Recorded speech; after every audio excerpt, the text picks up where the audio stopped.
déjà, c'est une directive de l'Université d'Angers. Personnellement, je dépose dans Okina, d'abord parce que c'est la base de l'université, et en l'utilisant, je me suis aperçu que c'était très commode d'utilisation. Une des principales raisons, c'est pour la visibilité des articles.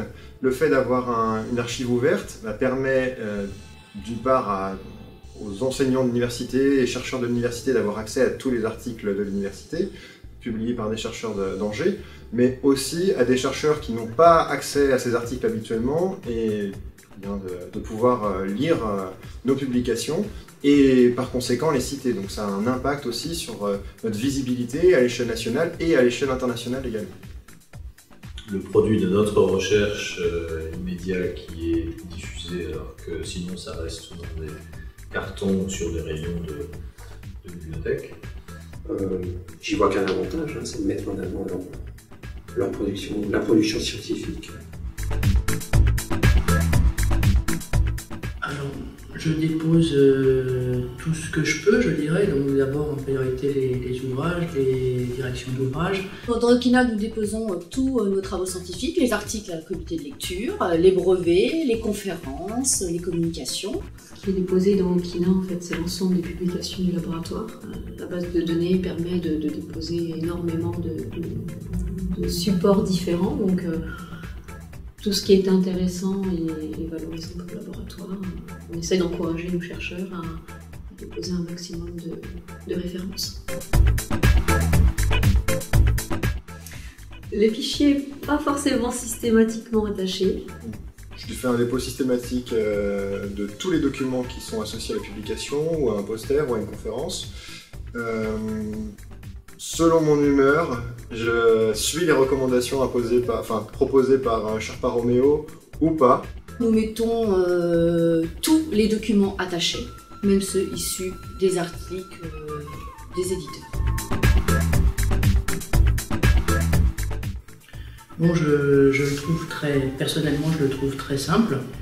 Je pense que c'est accessible pour la plupart des collègues. L'environnement est assez convivial.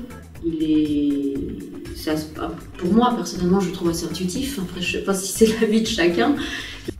Non, le dépôt sur Okina est simple, l'accès est simple. Ça me permet de ce point de vue-là de ne pas poser de problème. Alors, le dépôt dans Okina est très simple, très rapide, puisqu'on peut déposer avec simplement le DOI, donc ça prend quelques minutes. 1 à 2 minutes, pas plus. Donc notre intégration au projet Okina s'est déroulée de manière très fluide. Il y a 1 ou 2 ans, donc une première intervention de Stéphanie Bouvier nous avait déjà convaincus de l'intérêt de l'archive ouverte pour nous en tant que publiants, mais aussi pour la communauté scientifique dans sa globalité. Ah oui, personnellement, venant de notre université, je le dis, je ne peux pas être plus satisfaite. Vous êtes vraiment venus vers nous. Les formations, on les a demandées, on les a eues immédiatement, nombreuses, avec des créneaux variés. Vous êtes vraiment très réactifs, avec peu d'effectifs manifestement. L'équipe Okina proposait différentes dates chaque jour de la semaine sur plusieurs mois. Donc c'était pratique en fonction de l'emploi du temps de nos membres de trouver un créneau pour se former à Okina. Le personnel a répondu à toutes nos suggestions. Oui, c'est vrai qu'il y a une vraie dynamique dans la communication. Ouais.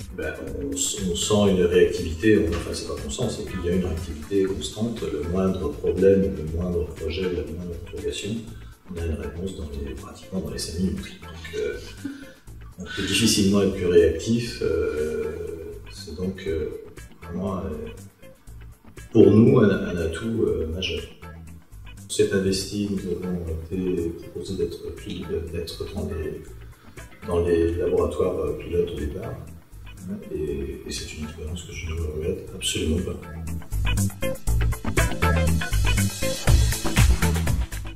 Le fait qu'il faudrait encore plus mobiliser les enseignants-chercheurs quant quant à l'utilisation, quant à la nécessité de déposer leur production scientifique. Ça reste tout de même une démarche volontaire des enseignants-chercheurs qui ne sont pas tous sensibilisés de la même manière, de la même façon. Je pense que c'est au niveau de la présidence. Il faut être encore plus incitatif. Le fait de pouvoir exporter par laboratoire, par individu, par titre de publication, le fait de pouvoir aussi établir une connexion avec la base nationale à la SHS très rapidement.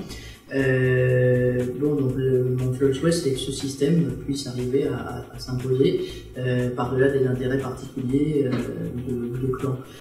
J'ai testé d'autres systèmes, comme je ne donnerai pas le nom, mais Okina devrait être étendu à toutes les universités françaises. C'est le meilleur outil que j'ai testé.